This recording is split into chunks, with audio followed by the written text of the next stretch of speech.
Hey friends, It's Tracy. I'm gonna adjust this little lighting. It's so bright, right? All these little ring lights to make us be more visible and appealing to the eye. It's a little tricky. It's a little tricky. So anyway, thank you so much for joining me today. We did a little survey here, and it was learned that folks really wanted help with mindset around how to stop procrastinating and how to be more patient when goals take a while to achieve. And I have to be honest, today I went and got my hair cut, and my husband went to get his hair cut at the same time, and we were driving, and I told him I was doing this live event today, and he started laughing, and he said, "You're doing you're doing something to talk about how not to procrastinate and how to be patient." And he thought that was hilarious because, okay, so maybe, yeah, maybe I do have some issues with, you know, procrastinating, and maybe I'm a wee bit impatient. Look, I mean, come on. This is the story of our lives. Like we are these people, and I'm not going to be here today telling you, oh, I have the answers. I have the answers. I'm the expert on how not to procrastinate and how to be more patient. Um, that is not the truth, and I'm not going to lie to you.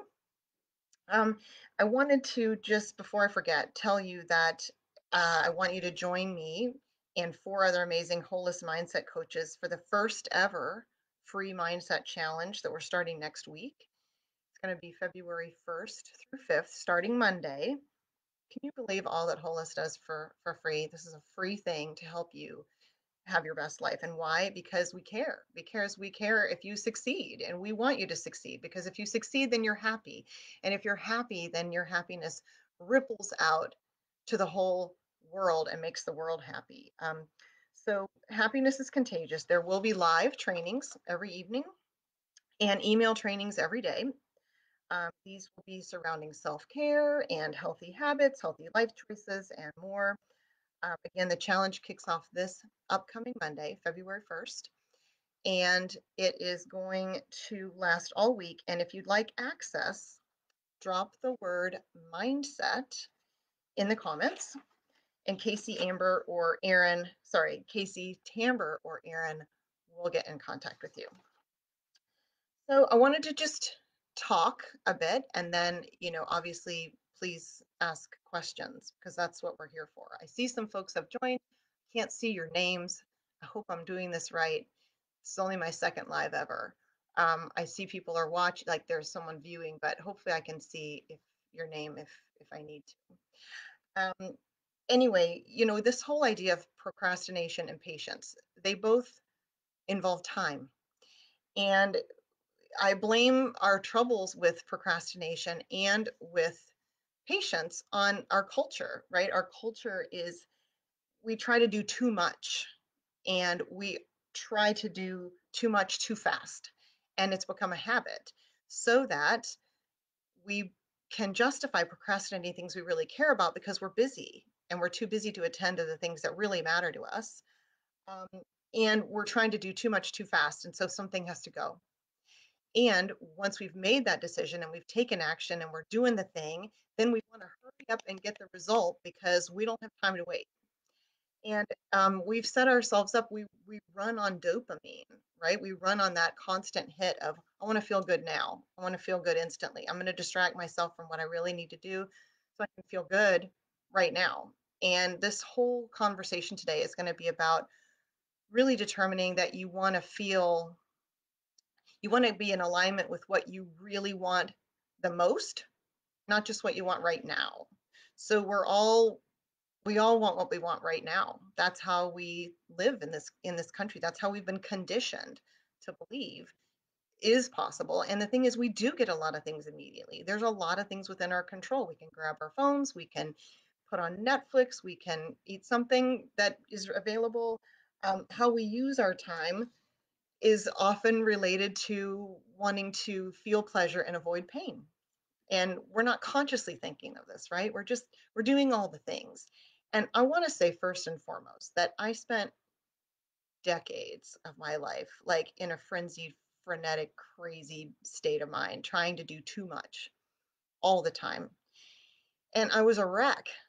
I got a lot done, and so maybe I looked successful, um, but it came at a huge cost. And so I want to make sure you know today that I'm not going to be telling you to work harder, to be more disciplined, to have more willpower, to be harder on yourself. This is going to be exactly actually the opposite. This is going to be about nourishing and about being self-compassionate and about really having deep and meaningful conversations with yourself. And so I wanted to say that, time doesn't change. Like time is still by our calendar and the way that we've devised it. We have seconds, minutes, hours, days, months, years. Time is still passing no matter what we're doing. And so when we're thinking about time, we can't, we're either spending our time waiting to do something or waiting for something to happen. And this procrastination thing, one of the things with procrastination is we have some control over what we decide to put off and what we decide to take action on. And so when we procrastinate, like here's a true story, several true stories. I'm a radiologist and I still do radiology a few hours a day, and it's not my favorite. I've gotten really pretty like, don't tell anyone. Like it's just not, I've lost my curiosity about it. But it's a good job and it's a good way to make a living. And it's interesting. And I'm now working with some really great colleagues, which was not always the case. Um, and yet every day I used to read 60 MRs in a day. Now, if I have six, I'm like, oh, I've got to get through those today. And I will procrastinate and I will do something else that's mundane. I will pay bills. I would rather clean the toilet than do that thing. And I think it's really interesting because it's all relative what we decide to procrastinate about. And here's the thing, we never procrastinate about planning our vacation back when we could really make some big things, pre-COVID, and we're going to get back there. I just want you to know we are going to get to the end of this. Um, and things we look forward to, we have no trouble procrastinating, getting on, right? Planning, looking forward to things. But when there's something that we're not so excited about or that we feel like there's a huge activation barrier to getting to, then that's when procrastination kicks in. And we fall on our saboteurs, our avoider, our the hyper rational. I don't need to do this. This is meaningless. This is silly. This is frivolous. Or we try to control too many variables and it's too overwhelming, and so we just quit. And I think I have some little notes here. With patience, what's interesting is that the waiting is out of our control, right? We have to wait for something. We've made a decision, we've put in the investment, we're waiting for the phone call with our test results, or waiting for the changes we've made in our bodies or our diet or our lifestyle to kick in. And we expect it to happen on that timeline of everything in our culture. Things don't work that way. And both of these states give us a feeling of uncertainty and vulnerability and and there's a risk involved. If I believe in this, will it happen? Will it not happen? Should I put my hopes on this? Am I capable of this? Is this going to happen? Am I going to survive this discomfort? Again, that whole pleasure pain struggle, whether we're conscious of it or not, it's happening all the time. And so, both patience and procrastination have to do with discomfort and the fear of change, and we are resisting something or avoiding a feeling. And I wanted to read you, I'm always reading and I love quotes. And so I found a couple of powerful things today to read on this. This is The War of Art. It's a great book, super fast read, and it's all about resistance, like why we resist change. A couple really profound little entries here.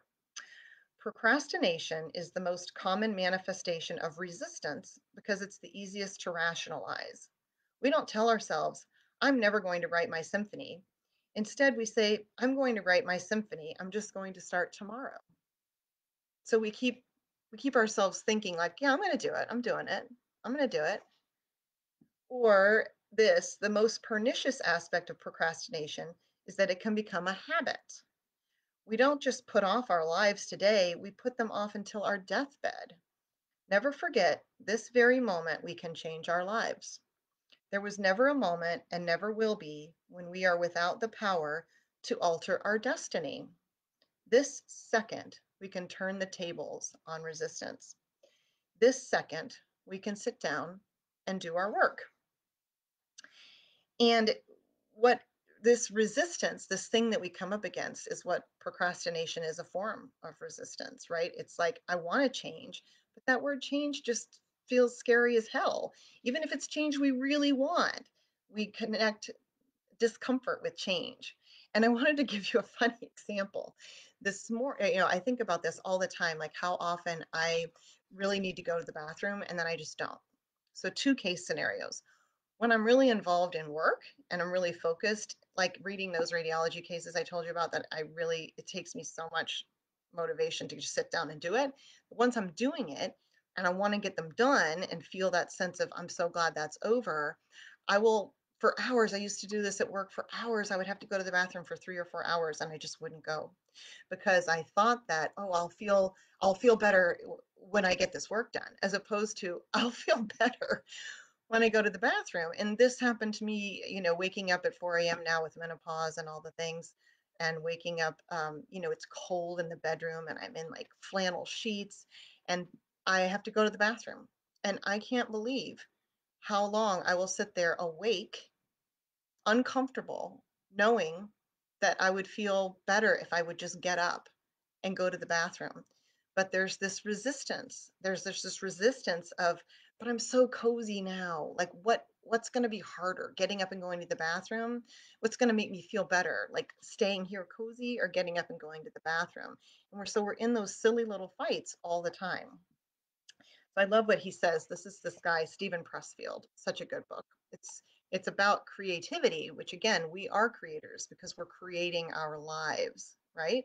Not just art, it's not just music, it's not just literature. We're creating our lives, our own original versions.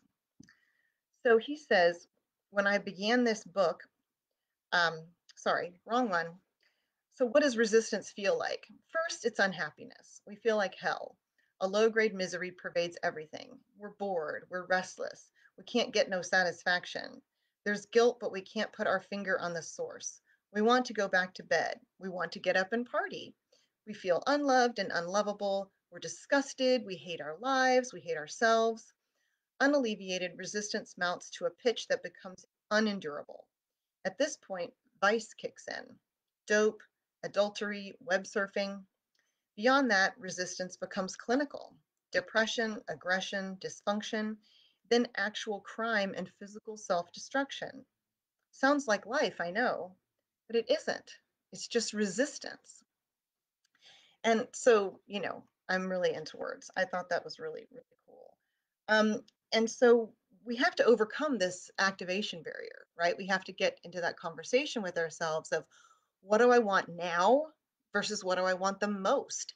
And be able to envision, I know Heather Hammerstedt talks about this a lot, be able to envision how we're going to feel after we get started. It's like we can't think about how we feel now. We have to think about how we'll feel once we do the thing, once we do the thing that we don't want to do.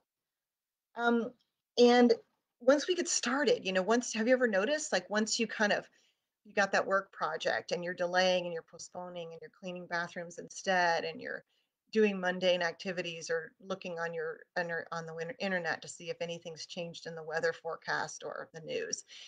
But once you get started, once you sit down, like I said, even with those radiology cases, once I sit down and I get going, then I pick up momentum, and then we're good, right? So it's just that beginning part that we have so much resistance around, and that's what we have to overcome.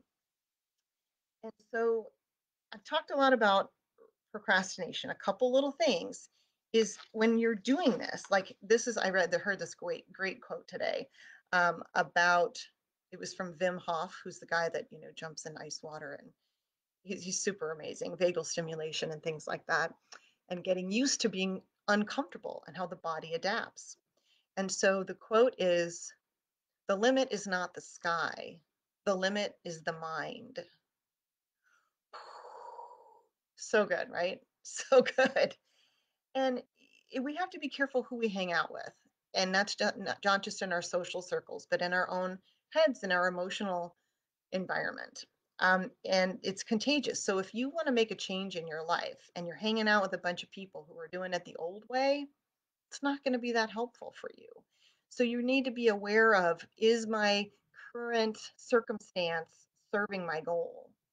Are the people I'm hanging out with, if we're all sitting on the couch and I need to start exercising, it's not going to be good to hang out with the cozy people on the couch. I'm going to need to facilitate a better, get my odds increased to be able to increase my chance of success. And what you focus on becomes your reality. I heard this phenomenal talk. I was in a course all day yesterday, a CME course, continuing medical education, and we're talking about burnout. And what's so amazing is that what we focus on becomes our reality. So when you've got those voices in your head that are being negative or critical or telling you, don't start, it's just, oh, I don't feel like it, then that's what we focus on. And when you identify as a procrastinator, if you say, I'm such a procrastinator, then that's the identity that you're assuming. But if you say, I'm really working on trying to get more motivated, and even the word try, like Yoda says, there is no try, because even putting that word in our vocabulary, I'm trying to start doing this, implies that it may not work out, as opposed to saying things like, I'm doing this now, I'm working on this, I'm making progress on my goal. It's that little nuance in language that helps us believe that we're actually making an impact. We're in the process of this change, of getting up the activation barrier, the hurdle. It's not that tall. We're already like kind of gaining momentum, gaining energy around that. And this thing about what you focus on becomes your reality. It's crazy, but like they did these studies. This was medical research at Duke. They did these studies that it doesn't matter all the other things that you believe fundamentally, but if you're on Twitter all day and you're only seeing um, this becomes your reality. If you're focused on Twitter and what's happening there, that becomes your world. If you're focusing on how you wish your life were different, that's the focus of your world, as opposed to focusing on, what do I want for my life? Where's the joy? How do I get more of that? What's the most fun, amazing thing I can do for myself today? Or if you're having a bad day, like, how can I nourish myself best today? Those internal conversations and dialogues that we have with ourselves are what make the huge impact in whether we're going to be able to overcome that procrastination. Um, and the other thing that's kind of funny is that procrastination is a little bit presumptuous, like that we have time, that we think we have more time, that we won't do it today, like the person wanting to create a symphony. I'm going to create a symphony. I'm just not going to do it today. I'm going to do it tomorrow. But this assumes we think that we have the time to do it later. And I'm not going to get all morbid and say, what if you die tomorrow? Will you feel like you have regrets? But it is a motivator. I'll say that. Procrastination in relationships, like I'm not going off on it here, but I cannot even believe all of the educated parents out there who will not talk to their kids about sex. That's like an entirely another topic that I'm going to get into at some point, because outrageous to me. Um, Hard conversations that you want to have, that you need to have with your partner, talking to about leaving your job, some of these things where you keep suffering because you just don't want to make that momentary rip off the band-aid, let's do this hard thing, so people will just endure the discomfort forever, assuming, yeah, I really need to do that, I'm going to get on that, it's important, I know it's important, I know. So they're making a choice, you're making a choice to delay if you're procrastinating. I just want you to know it's always in your mind, it's always up to you, and it's always an option. So I'm going to switch gears now to talking about patience. Because patience is a little bit of an opposite energy, right? It's still a vulnerable state because we have no control of when the phone's going to ring with the answer to the lab result, or when we're going to get the results that we set out to get when we started our lifestyle change, our exercise program, our decision that we were going to eat only plants. um, we don't know when the results are going to come in, and we're used to the dopamine, we're used to that, getting that hit right away. That's the cultural norm, and it's so hard to overcome because we're used to that. So we can't speed up time. We can't control other people's behavior. We can't control how quickly our body's metabolism changes. We can do the things we know are nourishing to our bodies because they're the right thing to do. Um, and I know it's anxiety provoking waiting. And so during that waiting period, and even during the procrastination period where we're trying to get motivated, both of those times really require deep self compassion, a deep relationship with yourself that says, like a cheerleader would, you got this. We got this. It's going to be okay no matter what the outcome is. If you're trying to motivate yourself, you say to yourself, I really want this. Long term, I really want this. And I want to start to feel like I'm on the upslope, like I'm making gains and I'm gaining momentum toward that change. And when you're feeling impatient, it's having that conversation that says, I can't control this. We can't control this. I talk to myself, I say, Tracy, it's going to be okay. We don't know what's happening. You're just going to do the next right thing. And that's all we can do. And we're going to wait. And if the outcome's not what we hope for, we're going to deal with that then.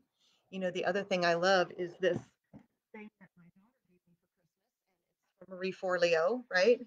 Everything is figure outable. We can't control everything, but we can figure things out. So I love that. Thought it was so cute that she gave it to me too. Like she'd noticed that I love that. Um, so we know we take action when the pain of staying the same becomes more painful than the pain of change or action. And so, it's this thing again of what you want now versus what you want the most. I'm going to, and I want to back up back to self compassion. I want to just speak to that a little bit more, which is that, some people in our society think that self compassion is weak, like, oh, you're all mushy and soft. There are two sides of self compassion. It's kind of like yin and yang. The yin is the tender, nurturing, soft, maternal, loving, sitting in lotus, peaceful type of self compassion, of tenderness. And then there's a yang type of self compassion, which is really fierce loyalty to self, really fierce firefighter, like, we are doing this because this is important. Inside my head, self compassion, I am not going to sit here and tolerate you feeling badly. I'm not doing that anymore. And so it's that fierce loyalty to self for responsibility. And so I have a couple other things to read to you, and I hope I'm not missing some people trying to talk to me. I see these little things like new tip. I don't know what that means, so I'm just going to ignore it. Um, but here are a couple other things. This book, oh my God, love it. The Wisdom of Anxiety, can't see, by Cheryl Paul. This book changed my life, my internal dialogue. Highly recommend it. And so she says here, this is again about resistance, but it's also about patience. Resistance, which is a cousin of fear, manifests as feeling too lazy, scared, or tired to engage in the practices or actions that you know will serve your higher self. It's the part that would rather binge on Netflix at the end of the day instead of write in your journal. It's the part that would rather sit on the couch than go for a run. The more you can name when resistance is running the show, the easier it will be to choose against it in service of your intention to heal and grow. There are other reasons why we resist growth. Growth means taking responsibility for ourselves in all ways. This is what adulthood is, people. Adulthood, as you know, is full of responsibility, but sometimes we think our responsibility is only to our job or our partners or our kids or society, the church group, helping others. And it's really, though, this is goes she goes on to say the child part of us that longs for someone else to rescue us from our pain becomes very loud when we consider taking on this task ourselves. I've worked with many clients who, as adults, are still operating from the belief, often unconsciously, that it's someone else's job to take care of them, especially their parents, and that if they assume that responsibility, then their parents never will. Of course, their parents never will anyway, but the resistant part of them doesn't want to acknowledge that. And so, I just think it's a lot to digest. But one of the things that I love doing here with the coaching and with all of Holist, because I know Holist ascribes to this belief, is that the reward is helping clients break through that wall of resistance that prevents them from taking full responsibility for their well-being. And that's what we're all about here, right? It's about well-being. It's about whole well-being in every aspect of our whole life experience. And we only get, one shot, like Eminem says. You only get one shot. Do not miss your chance to blow, because opportunity comes once in a lifetime. Yo. And then this whole thing about patience, the timeline of healing.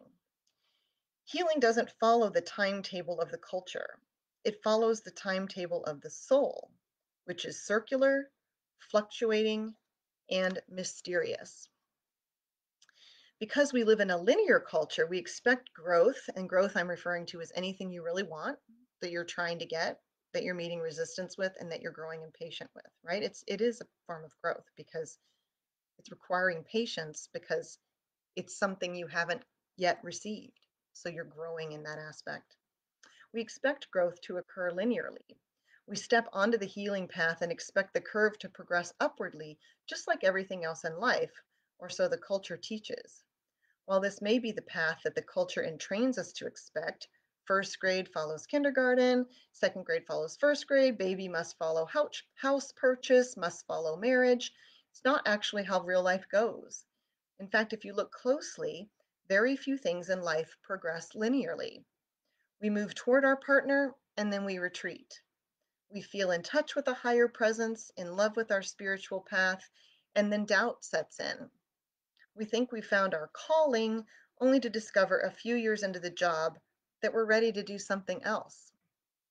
When you go through a so-called relapse, as you inevitably will, remind yourself that you're ready for the next layer of learning. Remember that apathy is also emptiness, and emptiness is what precedes growth. The stillness of winter, which looks like apathy in its deadness, is readying the earth for the aliveness of spring. If you can avoid the pitfall of using the emptiness, apathy, numbness as evidence that something about your external life is wrong, and instead sit with the emptiness itself without assigning meaning to it, you will find your clarity once again. Clarity doesn't always mean happiness, but it does mean self responsibility. And that is where our wellness dwells. We have to have self responsibility. We have to be responsible for our own health. And when we are, that is where the transformation occurs. Y'all, I've been talking for 29 minutes and I can't tell if anybody is trying to talk to me, but if you are, and I am not seeing that, I apologize.